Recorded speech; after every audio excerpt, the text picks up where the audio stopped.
В нашей республике сложилась критическая ситуация с учебниками по кабардинскому языку. Они все исчезли. Новые учебники, на которые рассчитывали ученики и учителя к новому учебному 2021 году, в школах республик так и не появились. Но не только новые учебники не появились, исчезли старые. В связи с этим 4 представителя общественных организаций встречались с министром просвещения КБР.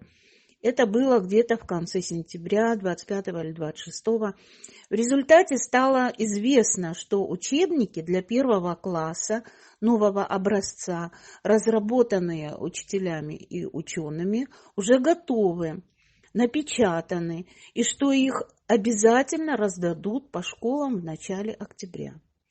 Выяснилось, что учебники со 2 по 11 класс нового образца будут готовы только в начале следующего учебного года. Но на складах лежат новые учебники старого образца, то есть со 2 по 11 класс, и они будут розданы по всем школам республики. Вот такую информацию узнали общественники. В понедельник уже будет 11 октября, а в школах как не было учебников родного языка, так и нет, ни старых, ни новых. Мы все хорошо помним, что в апреле 2018 года Госдумой в школьную программу был внедрен предмет «Русский как родной». Это новшество вызвало протестные настроения во всех национальных республиках и регионах страны, включая и КБР.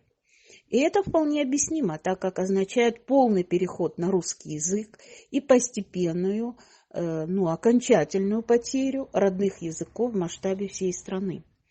Языковые активисты не только в нашей республике, но во всей Российской Федерации выступили против этого закона.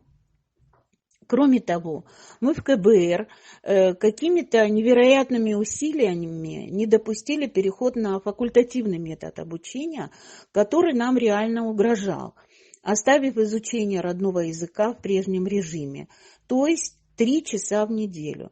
Этого, конечно, совсем недостаточно, но это лучше, чем ничего. У нас нет достоверной информации по поводу отсутствия учебников, так как весь народ, в том числе и языковые активисты, оказались в параллельной реальности. На этом фоне картина полного исчезновения учебников кабардинского языка во всех школах нашей республики выглядит как спланированная диверсия, похожая на халатность. Или же это халатность, которая очень напоминает диверсию. Впрочем, это не так принципиально, так как в обоих случаях это может иметь катастрофические последствия для родного языка. Почему? Да потому что все дети-кабардинцы вынуждены будут переходить в группу «русский как родной», и обратной тенденции со временем уже не будет, даже если учебники появятся. Все это можно прогнозировать довольно легко. В настоящее время многие важные дела гибнут в огромной бюрократической паутине. И в таких условиях довольно трудно найти правых и виноватых. Но проблема в том, что под ударом оказываются будущие носители родных языков нашей республики. Тем не менее, хотелось бы знать, кто несет ответственность за эту ситуацию. Но только не формально, а фактически.